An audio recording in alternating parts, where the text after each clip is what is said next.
안녕하세요. 저는 이번에 실제 클라우드 아키텍처 맛보기와 그때 도움이 될 수 있는 꿀팁들에 대해 그걸 주제로 하여 발표를 맡은 AUSG의 3기 박진수입니다. 음, 엘라스틱 빈스톡이라는 AWS의 서비스를 위주로 해서 이번 세션을 진행해 볼 것이고요.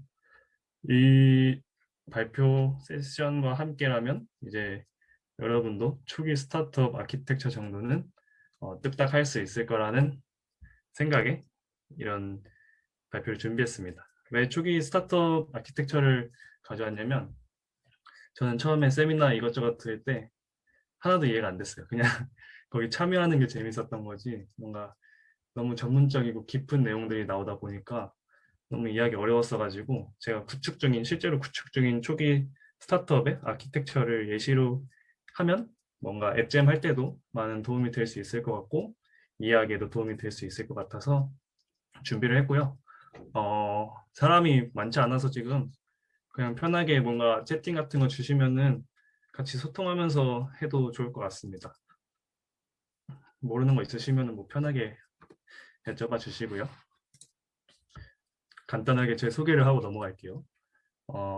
저는 ASG 일단 3기로 활동을 계속 해왔고 지금은 거의 5기를 뽑고 있는데 한 2년 된 것 같아요. 그동안 이제 메가존 클라우드라고 하는 한국에서 이제 클라우드 관련된 이런저런 일을 하는 회사에서 ASG에서 2년이 닿아가지고 데브옵스 엔지니어로 인턴을 할 수 있었고 그 다음에는 이제 학교를 다니다가 학교만 다니기가 좀 심심해서 지금은 뭔가 졸업하기 전에 나의 서비스라고 할 수 있는 걸 만들어 보고 싶은 마음에 초기 스타트업에 합류를 했고 배틀팡이라는 서비스를 만들고 있습니다. 아직 출시 전이라서 뭐 정보는 없는데 일단 그곳에서 백엔드 개발자 겸 데브옵스 엔지니어를 하고 있고요. 좋아하는 거는 뭐 이거를 그림을 못 그리나 PPT에서 네, 좋아하는 거는 여기 있는 로고들 다 좋아하는데요. 고어너랑 도커, 쿠버네티스, 뭐 스프링 그런 것들 좋아하고 또 추가적으로 TDD나 마이크로 서비스 아키텍처 같은 것도 좋아합니다. 그리고 자유롭게 그냥 이런 식으로 기술 얘기하는 것도 좋아하는데 같이 소통하면서 의견 교류를 하면은 그런 건 더 좋아하거든요. 아무튼 그렇고 또 꼭 기술 쪽 아니어도 뭐 운동하는 거나 맛있는 거 먹고 유튜브 보는 그런 것도 좋아합니다. 그리고 여기는 오른쪽엔 제 연락처인데 뭐 블로그 관심 있으신 분들 아마 계시면 계시면 한번 놀러 와 주시고 뭐 발표 중에 궁금한 게 있었는데 못 물어봤다 싶은 거는 이메일 주시면 감사할 것 같습니다. 그러면 아이스 브레이킹을 할 겸 여러분들이 클라우드 경험이나 개발 경험이 어느 정도 되시는지 한번 편하게 말씀해 주실 수 있을까요? 뭐 1번, 2번 이런 식으로 말씀해 주셔도 되고 그냥 채팅을 간단하게 쳐주시면은 제가 참고도 하고 많은 힘도 될 것 같습니다. 아마 제가 기준으로 했던 거는 거의 2번이었던 것 같아요. 어느 정도 개발은 많이 해봤는데, 뭐 로컬에서 많이 해봤는데, 이제 클라우드에서는 어떻게 되는지 궁금하다, 잘 모르겠다 그런 거를 기준으로 했는데 아무도 채팅을 안 올려주신 걸 보니 어색한가 보군요. 아 그렇습니까? 아 2번 아 좋아요. 저도 2번이었던 때가 굉장히 길었던 것 같아요. 어쩌면 지금도 2번일 수도 있어요. 일단은 말씀해 주셔서 감사드리고요. 그러면 오늘 어떤 내용을 할 것이냐라고 했을 때 잠시만요. 시간을 제가 어느 정도를 해야 되나 확인 중이라서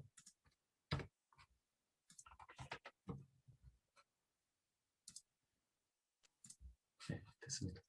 오늘 차례는 엘라스틱 빈스톡이라는 서비스에 대해서 설명을 드릴 겁니다. 그러면서 이제 뭐 엘라스틱 빈스톡을 말씀드리기 전에 뭐 이런저런 배포 방식들이 있다라는 거를 좀 비교를 드리고 그 다음에 이제 실제 아키텍처를 예시로 들면서 여기 오타가 나네. 제가 구축한 아키텍처라고 했었는데 죄송합니다. 수정하다가 오타가 났나 봐요.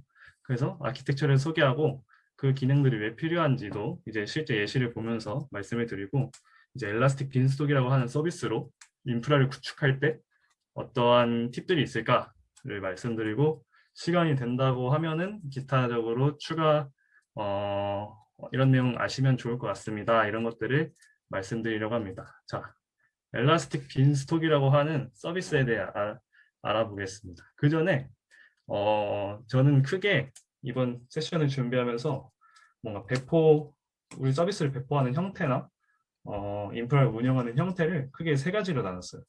사실 이 프로세스라는 이름은 정확하지는 않은데 딱히 그냥 형태가 정해지지 않은 그냥 대부분의 거를 칭하려고 했어요. 그냥 프로세스를 올렸다가 내렸다가 하는 건데, 예를 들면 우리가 로컬에서 개발을 할 때나 뭐 이제 막 EC2 같은 것들을 써보면서 그 실제 코드를 배포하고 프로세스를 띄우고 새로운 버전을 배포할 때는 코드를 지우거나 프로세스를 죽인 다음에 새 버전을 띄우는 형태, 그거를 프로세스라고 생각을 했습니다. 그리고 보통은 이런 예시로는 엘라스틱 빈스톡을 CLI 환경, 그 터미널에서 간단하게 명령어로 이용할 수 있게 해주는 EB라는 도구를 이용해서 EB 디플로이 뭐 이런 걸 치거나, 젠킨스나 뭐 앞선 세션에서 은수님께서 말씀해 주신 것처럼 그 깃허브 액션 같은 애들, 뭔가 일종의 명령어를 수행할 수 있는 애들로 이제 명령을 내려서 프로세스를 띄웠다가 죽였다가 뭐 이런 식으로 배포를 하는 형태고요. 컨테이너 같은 경우에는 혹시 컨테이너를 달아보신 분들이 계실지 모르겠네요. 요즘에는 하도 대학생들도 컨테이너를 많이 해서 혹시 계신가요? 뭐 요즘에 되게 핫한 내용인데 채용 페이지 같은 데 보면은 도커나 쿠버네티스 경험이 있는 것도 되게 우대사항으로 여기지만 사실 현실적으로는 알아야 될 내용이 너무 많고 관리하기가 쉽지 않아요. 오버 엔지니어링이 될 수 있다고 저는 생각해요. 저는 사실 컨테이너를 위주로 경험을 해왔고 공부를 해왔지만 잘 쓰기가 어렵다는 생각을 갖고 있습니다. 사이드 프로젝트에서 컨테이너로 쿠버네티스 기반의 아키텍처로 하다가 이제는 거기서 조금 이거 너무 내가 혼자서 개발하고 운영하는데 쿠버네티스는 너무 오버 엔지니어링인 것 같다 싶어서 지금은 스타트업에서 빈스톡으로 인프라를 관리하고 있고요. 쿠버네티스 자체가 어렵다기보다는 그거를 왜 필요한지 이해하고 어떻게 잘 쓰고 그런 게 어렵다고 생각을 해요. 일단은 그렇습니다. 그리고 마지막은 서버리스인데요. 서버리스는 인프라는 알아서 관리할 테니 개발에 집중해라 라는 걸로 볼 수 있는데, 인프라를 관리하지 않아도 된다라는 게 굉장히 매력적이지만 제가 경험했을 때는 로컬에서 개발을 할 때에도 그 개발 코드에서 클라우드 아키텍처, 그 클라우드 벤더사와의 뭔가 그 결합이 되게 강하다고 느꼈거든요. 클라우드 벤더에서 어떠한 형태로 리퀘스트를 넘겨주고 그거에 대해 어떠한 형태로 리스폰스를 줘야 하는지가 개발 코드에 그 깊숙하게 들어오는 느낌을 받았어요. 평소 같으면 그냥 HTTP 요청이 오니까 HTTP 응답을 주면 되는데 서버리스는 그게 아닌 경우가 있어서 조금 벤더 락인이라고 하는 클라우드 벤더사에 강하게 묶일 수밖에 없는 그런 이슈가 있기도 하다고 알고 있습니다. 예시로는 AWS의 람다 서비스가 있고요.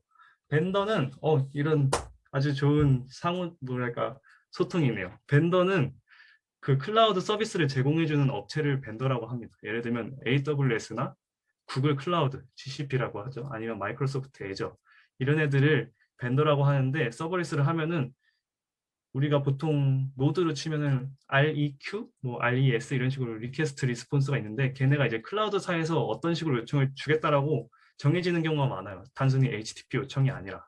그래서 어떻게 보면 서버리스라고 하는 프레임워크를 쓰는 느낌인 것도 있습니다. 그렇고요. 이제는 엘라스틱 빈스톡에 대해 소개를 드릴 텐데, 장점부터 일단은 짚고 넘어가 보겠습니다. 엘라스틱 빈스톡은 제가 여태까지 계속 빈스톡 했지만 어떤 서비스인지 말씀을 안 드렸어요. 그런데 뭐냐면 인프라에 대해 잘 모르셔도 제가 적당하게 조합을 해드릴게요 라는 방향을 가진 서비스고, 어떻게 보면 그냥 S3라는 서비스가 있고 EC2는 EC2라는 리소스가 있다, 그렇게 봤을 때 엘라스틱 빈스톡은 뭔가 하나의 리소스다라고 하기는 좀 애매한 애예요. 그냥 리소스들을 관리해주는 별도의 서비스인 느낌. 그렇고 이게 화면이 조금 사진이 잘 안 보이는데 오른쪽 위에 보시면 막 표처럼 되어 있는 것들 있잖아요. 이게 다 이제 AWS 서비스들입니다. 근데 걔네를 빈스톡은 이렇게 한 창에서 관리를 할 수 있다는 것이고요. 모놀리스에게 찰떡이라고 많이들 얘기를 하는데, 그 이유가 뭐냐면 이렇게 한 곳에서 모든 것들을 관리할 수 있다는 거예요.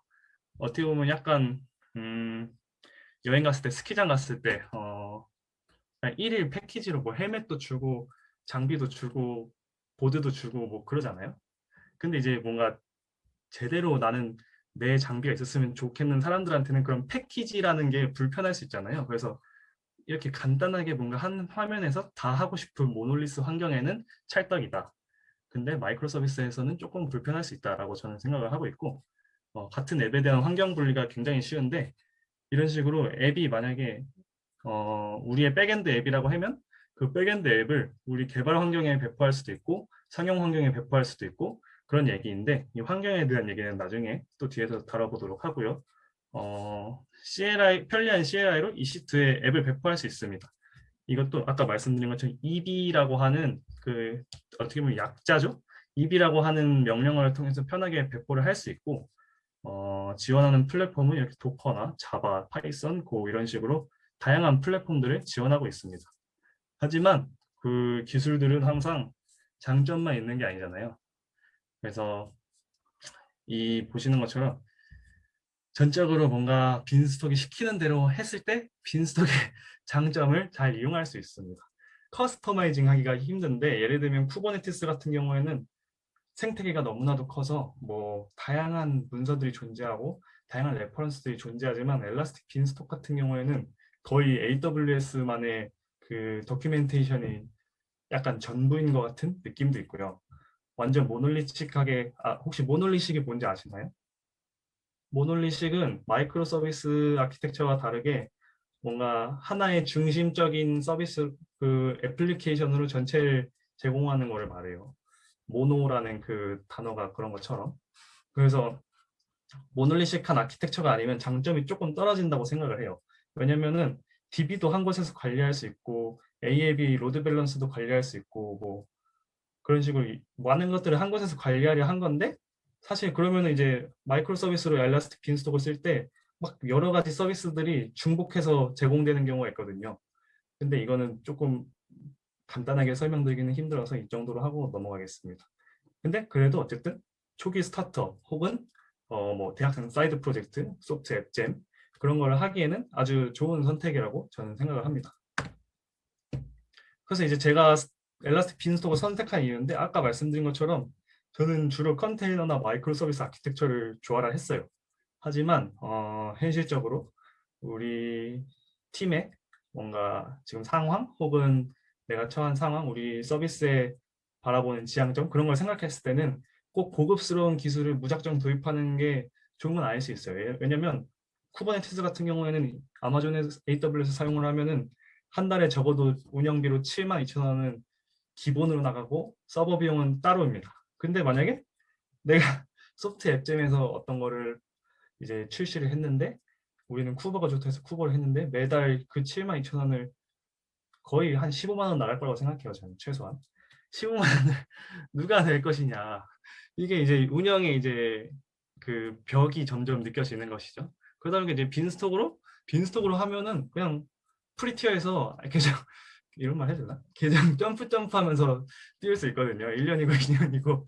저는 되게 그런 메뚜기 같은 점프 뛰는 아키텍처를 좋아라 하는데, 아무튼 뭐 그렇고, 편리한 환경 분리, 이것도 아까 말씀드린 것처럼 개발 환경 혹은 QA라고 하는 그 품질 보증 그 환경, 그리고 상용 환경, 운영 환경을 편리하게 한 애플리케이션에 대해서 여러 환경을 들 수 있고, CLI가 편하다는 거는 우리가 명령어로 자동화시키기가 편하다는 얘기를 의미하거든요. 그래서 데브옵스라고 하는 이제 요즘에 각광받고 있는 그 문화에서도 뭔가 코드로 인프라를 표현하면서 명령어가 간단한 것도 굉장히 큰 장점이 될 수 있습니다. 그래서 실제로 제가 구축한 아키텍처를 예시로 들어드릴게요. 중간중간 채팅을 쳐주셔서 아주 반가운 것 같아요. 이거는 제가 구축 중인 아키텍처인데, 이게 막 엄청 잘 구축했다 해서 가져왔다기보다는 이해하기 쉬울 것 같아서 간단한 형태로 해서 가져와 봤습니다. 일단 유저는 전체적으로 요청을 AAB라고 하는 로드 밸런서에 보내요. 로드 밸런서는 부하를 분산시켜주기도 하고 어떤 특정한 호스트 네임을 바탕으로 한다거나 그런 식으로 라우팅을 해주기도 하는데, 이제 젠킨스라는 빌드 혹은 배포 도구로도 접속을 할 수 있고 이제 오토 스케일링 그룹으로 가면 실제 백엔드 서비스에 접속을 할 수 있어요. 그리고 이제 SNS라고 하는 애는 엘라스틱 빈스톡이 관리해주는 AWS의 알림 서비스인데 알림을 이 빈스톡에서 어떠한 뭔가 에러라거나 이벤트가 발생했을 때 SNS가 그걸 감지해서 어디론가 알림을 보내줄 수 있는데 저희 같은 경우에는 슬랙을 사용하고 있고 클라우드와치라는 애를 이용해서 우리 인프라를 모니터링 하는 것도 하고 있고 RDS라고 하는 DB 서비스를 매니지드 DB 서비스를 이용해서 데이터베이스를 이용하고 있습니다. 그러면은 실제로 이제 사실 제가 되게 깊은 기술 얘기들을 전체적으로 다루는 얘기를 많이 준비를 했다가 저희 AUSG 멤버들끼리 사전 세션을 해봤는데 너무 그런 넓은 내용을 다루는 것 같다고 앱잼에서 실질적으로 도움이 될 수 있을 만한 거를 넣었으면 좋겠다고 해서 빈스톡을 어떻게 사용하는지 어떻게 구축하는지 그리고 그 개념을 어떻게 정리할지를 좀 준비를 해봤어요. 빈스톡은 일단은 애플리케이션과 인바이론먼트라고 하는 두 가지 개념이 있는데 애플리케이션은 쉽게 말하면 우리 RESTful API 서버 다들 보통 GitHub 가면은 뭐 어쩌고 저쩌고 백엔드, 어쩌고 저쩌고 프론트엔드 이런 식으로 두 개로 서비스를 구성하잖아요.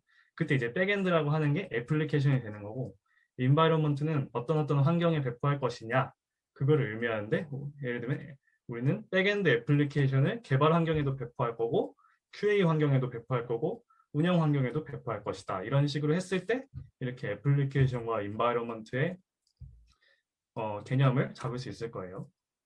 그리고 여기 이 밑에 보시면은 작게 configure more 그 옵션스 뭐 한국어로는 뭐라 써 있는지 잘 모르겠는데 그거를 누르시고 꼭 뭔가 세부 설정들을 해주는 게 좋아요. 왜냐면 그냥 크리에이트를 했을 때는 별다른 기능이 없고 이제 그 크리에이트를 하는데 한 10분? 5분 걸리거든요.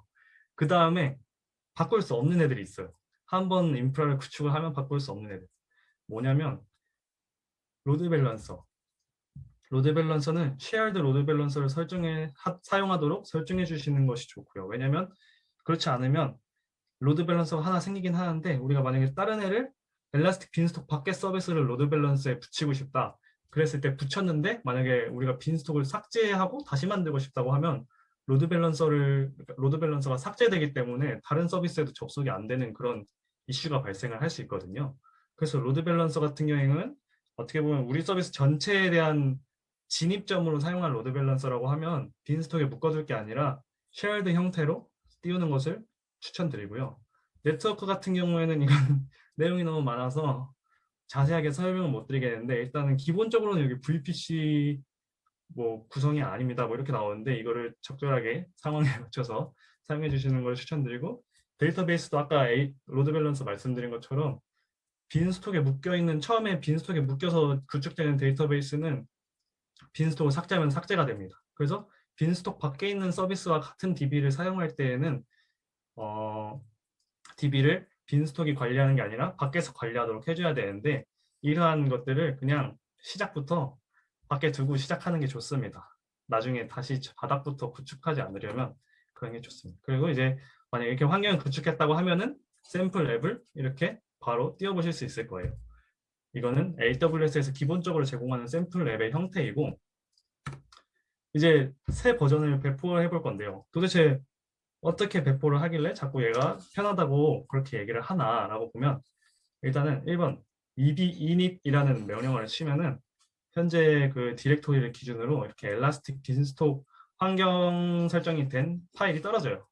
그때 CLI에서 막 나는 어떤 내가 만들었던 인바이러먼트를 사용할 거야 이런 거를 하면은 이렇게 설정 파일이 떨어집니다. 그럼 이 경로를 기준으로 했을 때 마치 git도 .git이 있는 곳을 바탕으로 뭐 경로를 뭐 명령을 수행하잖아요. 그것처럼 얘는 .elastic 빈스톡이 있는 곳을 바탕으로 그 컨텍스트를 파악해서 배포를 하는데 EB 디플로이를 치면 이렇게 그냥 한 줄만 치면 바로 이시트에 배포가 됩니다.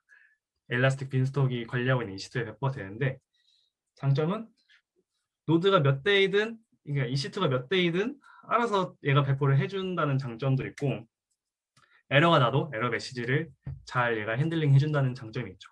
만약에 엘라스틱 빈스톡을 안 쓰고 우리가 평소에 대학생들 프로젝트 학교에서 하는 거나 뭐 동아리에서 하는 것처럼 배포를 한다고 치면은 순수 EC2를 보통 사용하죠. 그냥 순수 EC2에서 자, 네, 이제 작업을 완료했다. 그러면은 로컬에다가 이제 로컬에서 커밋을 하고 푸시를 하죠. 그 다음에 이제 EC2에 직접 접속을 해가지고 아, 나 이거 옛날에 있던 거에서 뭐 바꿨더니 풀 받으려니까 또 풀이 안 됩니다. 그래서 충돌이 나가지고 에이 모르겠다 이러고 원래 클론 받아놨던 EC2에 클론 받아놨던 애 날리고 다시 클론을 받거나 풀을 하죠. 그 다음에 이제 실행하려는데 아 실행 명령어 뭐더라? 막 이러면서 저기요 실행 명령어 뭐였죠? 막 이러면서 실행합니다. 그 이제 만약에 이게 문제가 지금 EC2 한 대니까 이렇게 수작업으로 할 수가 있어요. 근데 만약에 EC2가 한 대가 아니라 뭐 여러 대라거나 혹은 내가 아닌 다른 사람이 같이 배포 중이라면 문제가 발생할 수 있잖아요. 근데 이러한 다양한 에러 케이스를 빈스톡에서는 뭐 알아서 잘 대응을 해준다라는 장점이 있고 가끔 만약에 혹시라도 여러분이 실제로 빈스톡을 사용하게 되면은 이게 왜 내 파일이 안 올라가지라고 특정 파일만 안 올라가지라고 경험을 하실 수가 있어요. 그래 그러냐면 이 문서에 나와 있는데 .eb 이그노어나 .git이 존재하는 경우 두 가지로 나눠져 있는데 이그노어는 뭐 여러분들이 다 잘 아실 거고 .git이 존재하는 경우는 기본적으로 헤드를 바탕으로 그 배포를 합니다. eb 디플로이를 쳤을 때. 근데 보통은 소프트도 그렇고 대학생들은 이제 자신의 코드를 남기고 싶으니까 오픈소스 형태로 이제 이용을 한단 말이죠. 그 관리를 한단 말이죠. 깃허브에서. 그러면 이제 DB 커넥션 정보라던가 뭐 여러 가지 크레덴셜들을 코드 레포지토리에 포함할 수 없는 경우가 있어요. 그래서 이제 내가 로컬에서 디플로이를 했는데 왜 자꾸 서버에서는 .env 뭐 설정 파일들을 못 찾나라고 생각을 할 수가 있습니다. 그때는 이 .git이 존재할 때 헤드를 바탕으로 배포를 하기 때문에 헤드에 이 크레덴셜을 추가를 해주셔야 해요. 그 다음에 이제 뒤에 그 크레덴셜 추가하면은 스테이징 에어리어를 바탕으로 헤드에 추가하는 게 아니라 스테이징 에어리어에 추가하는 건가요? 제가 그 용어를 배운 지 좀 오래돼가지고 기억은 잘 안 나는데 아무튼 스테이징을 해주시고 스테이징을 바탕으로 디플로이를 하겠다는 명령을 날려주셔야 이제 크레덴셜들도 잘 사용을 할 수 있을 겁니다. 그리고 이제 실제 서비스에서 필요할 수 있는 추가 기술들에 대해 말씀을 드려볼게요. 근데 시간이 좀 빨리 가네요. 좀 천천히 해도 되나요? 일단은 CI/CD라고 하는 기술을 말씀을 드릴 텐데 이것도 데브옵스나 컨테이너처럼 요즘에 같이 인기를 끌고 있는 토픽이라고 생각을 하는데 뭐냐면 통합과 배포를 자동화해서 계속적으로 하겠다는 건데 사실 엔간에서는 통합은 아직 뭐 대학생 수준에서 혹은 큰 서비스가 아니라면 저는 사실 필요한지 잘 모르겠습니다. 그런데 일단은 그냥 말을 다 CI/CD라고 하니까 CI/CD라고 할게요. 그랬을 때 AWS는 코드 파이프라인이라고 하는 서비스가 있는데 이 줄을 그어놓은 이유는 사실 이게 좀 쓰기가 좀 복잡하고 별로입니다. 그래서 제가 느끼기엔 그래서 줄을 쳐놨고 젠킨스는 이게 한국에서 가장 많이 쓰는 아마도 가장 많이 쓰는 빌드 혹은 배포 도구 중에 하나고 아르고라고 하는 애는 이 두 번째 사진처럼 나와 있는데 컨테이너 쿠버네티스를 이용한 컨테이너 환경에 최적화되어 있는 애고 스피네이커라고 하는 애는 여러 가지 그 컨테이너에 최적화이면서도 여러 가지 기능들이 많이 존재하는 애인데 항상 그랬던 것처럼 아르고는 좀 심플한 반면 유지하기가 쉽고 스피네이커는 이런저런 기능이 많은 반면 무겁고 관리가 좀 복잡한 편이라고 생각합니다. 그랬을 때 제가 이제 구축한 파이프라인을 예시로 들어드리자면 저는 젠킨스를 이렇게 사용하고 있어요. 그래서 아까 저희 회사가 배틀팡이라고 말씀을 드렸는데 여기 보시면 팡팡 데브, 뭐 팡팡 QA, 배틀팡 서버리스 뭐 이런 것들이 있잖아요. 그래서 깃허브에다가 코드를 푸시를 하면은 젠킨스가 그걸 감지를 해가지고 특정 잡을 시작을 시킵니다. 그 잡의 역할은 테스트 코드를 수행하고 테스트 코드가 성공이면은 빌드를 시작하는 거예요. 빌드가 끝나면 아까 한 건 뭐죠? 빌드가 끝나면은 EB 디플로이를 이용해서 배포를 수행하는 이런 과정들을 자동화 시켜놨습니다.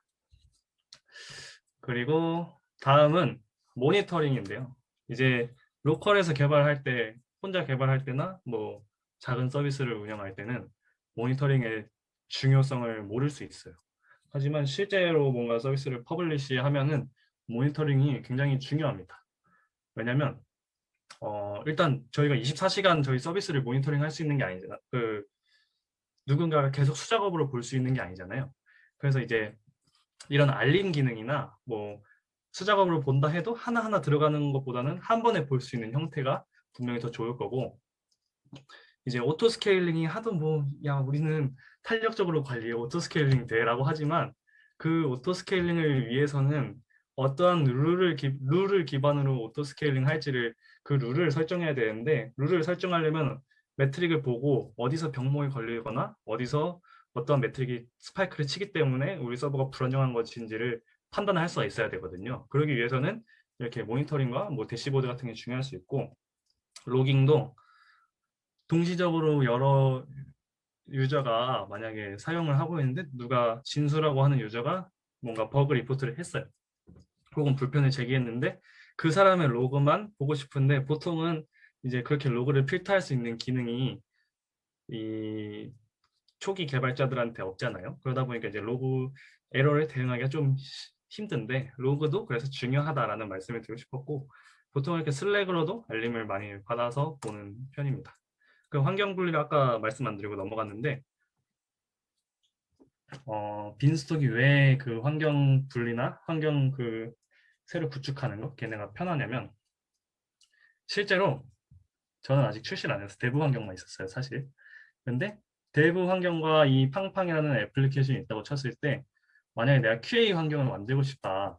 우리 이번 주부터는 우리 QA라고 하는 품질 보증을 하기 위한 뭔가 우리 내부적인 환경을 하나 더 만들어 주세요라고 했을 때, 빈스톡이나 뭐 다른 게 없고 EC2를 생으로 관리를 한다고 하면 처음부터 다 구축을 해야 될 건데, 그게 아니라 그냥 애플리케이션은 그대로 똑같고 거기다가 환경 이름만 따로 지정을 해주면은 이렇게 새로운 환경을 만들 수 있습니다. 그래서 만약에 뭐 빈스톡 같은 애가 없었다라고 하면은 그걸 다 수작업을 해야 했을 거고, 그게 뭔가 옛날에 얘기하던 속된 말로 뭐 i3D 개발자 약간 그런 게 되지 않을까 하는 생각이 있습니다. 그리고 이건 추가 기능들인데, 빈스톡에는 이 처음에 개념을 잡기가 조금 힘들 수 있어요. 사실 빈스톡이 어려운 건 아닌데 사람들이 하도 빈스톡이 쉽다 쉽다 하니까 저도 그랬고, 야 얼마나 쉽길래 하고 날먹 한번 해보자 약간 그런 마인드로 접근했다가 어이씨 뭐가 이렇게 설정 파일이 많아 뭐 약간 그런 식으로 멘붕을 할 수 있는데, 쉽게 말씀드리면 여기 사진에 사실 이 사진에 잘 나와 있어요. EB 익스텐션스라고 하는 애에서 콘솔에서 AWS 콘솔 창에서 설정하는 대부분의 설정들을 할 수 있고, 뭐 설정할 수 없는 것들도 추가적으로 몇 개 할 수 있어요. 그리고 리눅스에 배포를 할 때에는 이 훅이라고 하는 애들을 몇 가지 실행시킬 수 있고요. 훅이라고 하는 거는 어떠한 이벤트 때 어떠한 작업을 수행하겠다라고 하는 것을 정의하는 것이고, 빌드 파일은 이제 자바를 예를 들면 자바 빌드 작업을 수행하는 명령어를 정의하는 거고, 프로파일은 이제 실제로 프로세스를 띄우는 명령어를 정의하는 곳입니다. 그래서 처음엔 이 빌드 파일이나 프로파일의 차이가 헷갈릴 수 있는데 뭐 이거 나중에 필요하신 분은 참고하시고요.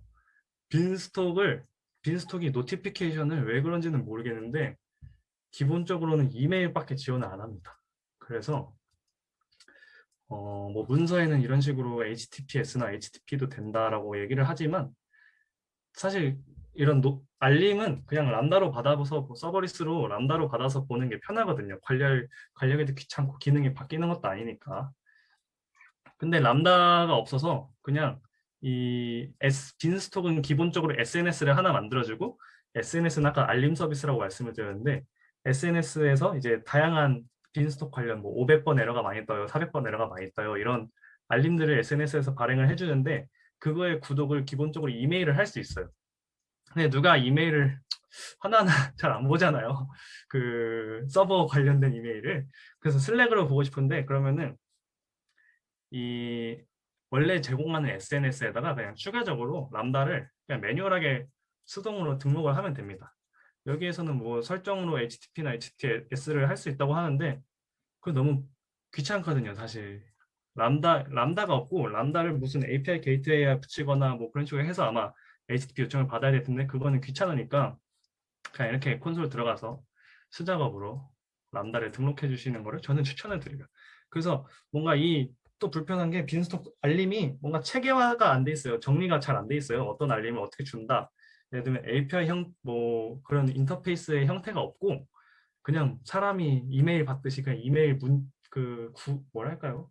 이메일 말투 그런 걸로 그냥 옵니다. 그런데 이거는 사람들이 많이 불편을 겪고 있어서 그런지 인터넷에 쳐보면은 그냥 대충 그 빈스톡 알림을 슬랙으로 보내는 코드가 많이 있어서 그거를 참고하시면 좋을 것 같고 한 가지는 이것만 얘기를 하겠습니다. 젠킨스를 띄우는 방법이 되게 많이 존재를 하고 젠킨스 내에서도 어떻게 운영할지도 되게 많은 방법들이 있는데 저는 도커를 이용해서 젠킨스를 띄우는 거를 추천해 드려요. 왜냐면 젠킨스는 일단 자바 기반으로 돌아가는 걸로 아는데 도커가 아니면 일단 자바 설정부터 뭘 어떻게 깔고 막 뭐가 많습니다. 그래서 그냥 깔끔하게 도커를 이용해서 컨테이너 형태로 젠킨스를 띄우는 걸 추천드리는데 이 젠킨스는 특이하게 도커 허브 이미지가 아니라 여기 문서에 나온 것처럼 이게 디프리케이티드 되기 때문에 여기에 있는 이미지와 태그를 이용하는 것이 좋아요.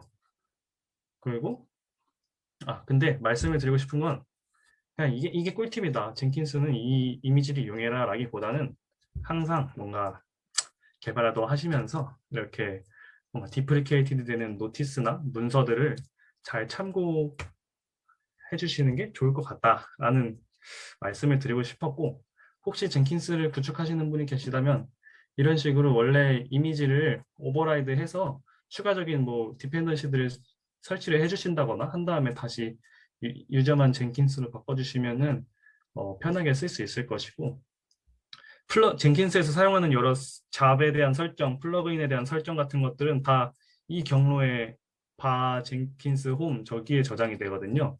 그래서 저기를 이제 도커의 볼륨으로 사용하면 좋을 것 같고 추가적으로 뭐 그 볼륨도 어떻게 보면 EBS라는 EC2가 사용하는 볼륨에 있는 거니까 걔도 이제 스냅샷을 떠주시면 좋을 것 같고 컨테이너로 띄울 때도 젠킨스를 저는 되게 싼 걸 쓰고 자주 뻗거든요.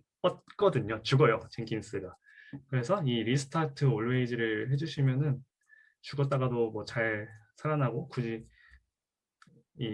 이시트를 띄운 젠킨스에 들어가서 다시 살리지 않아도 돼서 편한 것 같았습니다. 근데 이 젠킨스 관련된 내용은 조금 너무 도커랑도 긴밀한 연관이 있어서 뭐 도커를 익숙하지 않으신 분들은 그냥 흘려 들으셔도 될 것 같아요. 일단은 발표는 여기까지고요. 생각보다 조금 말을 많이 했어요. 시간을 좀 많이 썼는데 뭐 재밌으셨으면 좋겠고 혹시 뭐 궁금하신 거나 뭐 하고 싶은 얘기 있으신가요? 윤가영님께서 재밌으셨다고 감사드립니다. 많은 힘이 되네요. 제가 사실 발표 어디 외부에서 하는 게 처음이라 조금 떨렸었어요. 네, 궁금한 거 말씀해 주세요. 마이크 켜고 말씀해 주셔도 됩니다. 네, 안녕하세요. 발표 잘 안녕하세요. 들었습니다. 감사합니다. 그 발표 PPT 잠시만. PPT 그 페이지는 모르겠고 네. shared load balancer를 쓰는 게 좋다고 하셨잖아요. 네네. 근데 여기 부분이 조금 이해가 안 돼가지고 그 아, 서비스 전체에 대한 진입점으로 이용하기보다는 다른 로드 밸런서 묶어서 사용하는 게 좋다라고 제가 받아들이긴 네. 했는데. 그러니까 예를 들자면은 네. 저희 같은 경우에는 이게 근데 베스트 프랙티스로 뭐 이렇게 하는 건 아닌데 케이스가 다 다르겠죠. 어떻게 쓰는지도 다를 거고. 근데 저희를 예시로 들면은 여기를 보시면은 AAB에서 젠킨스로도 가고 오토 스케일링 그룹으로도 가잖아요. 네. 근데 이 젠킨스는 엘라스틱 빈스톡에서 관리하는 애가 아니라 그냥 따로 EC2에 띄워놓은 거예요. 그리고 젠킨스는 우리 개발하는 팀원들끼리만 쓰는 거고 외부에서는 원래는 접속이 안 되게 하는 게 맞아요. 근데 AAB도 사실 프리티어를 벗어나면 이것도 다 돈이거든요. 그랬을 때 저희는 지금 AAB를 하나를 쓰고 있는데 그러면 이 원래 AAB에 엘라스틱 빈스톡이 쓰는 EC2도 묶여 있고 그 빈스톡 외부에 젠킨스도 묶여 있는 거잖아요. 네. 근데 이때 만약에 AAB를 빈스톡 안에 집어넣어서 빈스톡이 관리하게끔 구축을 했다고 하면 그 빈스톡을 삭제할 때 젠킨스에게 이제 접근을 할 수가 없어지죠. 아, 엄밀히 말하면 빈스톡이 삭제가 안 돼요. 젠킨스가 엮여 있다고 삭제가 안 되는데 어쨌든 뭐 그런 오류가 있습니다. 그리고 뭐 혹은 예를 들면은 저희 같은 경우에는 빈스톡 바깥에 또 여기 생략되는데 AAB에서 뻗어나가는 것 중에 람다가 있는데 그건 이제 전체 서비스가 동작을 안 해도 유저들한테 피드백을 받을 수 있도록 서버리스로 또 따로 엔드포인트를 빼놨거든요. 로드 밸런스에서 갈 수 있는 지점으로 람다를 또 하나 뒀는데 그림엔 없어요. 그런 식으로 이제 뭔가 같은 AAB를 사용하지만 다른 뭔가 람다라던가 다른 EC2 그런 애들도 이제 로드 밸런싱을 해주고 싶고 라우팅을 해주고 싶을 때 조금 문제가 될 수 있다라고 저는 생각을 했습니다. 감사합니다. 그리고 저도 질문 하나 더 있는데 네, 아 좋습니다. 환경 이름만 따로 지어주면은 네, 따로 할 필요 없다고 하셨잖아요. 네, 네. 근데 그렇게 이름 지어주고 이제 만들면 새로운 EC2가 만들어지는 거예요? 맞습니다. 아, 그냥 똑같이 그 뭔가 패키지가 하나 생성된다고 생각하시면 될 거예요. 뭔가 도시락 같은 거 하나 더 시키는 느낌? 그러면 이제 똑같이 네. 밥도 또 오고 뭔가 반찬도 또 오잖아요. 네. 그런 것처럼. 아, 네. 찰떡이네요, 비유가. 감사합니다. 아, 또 다른 분들도 혹시 하실 말씀 있으시면은 편하게 말씀해 주세요. 따로 뭐 궁금하신 게 없으시면은 이쯤에서 마칠까요? 그 앞에 연락처에 있으니까 뭐 따로 하실 말씀 있으신 분들은 연락 주셔도 좋을 것 같습니다. 감사합니다.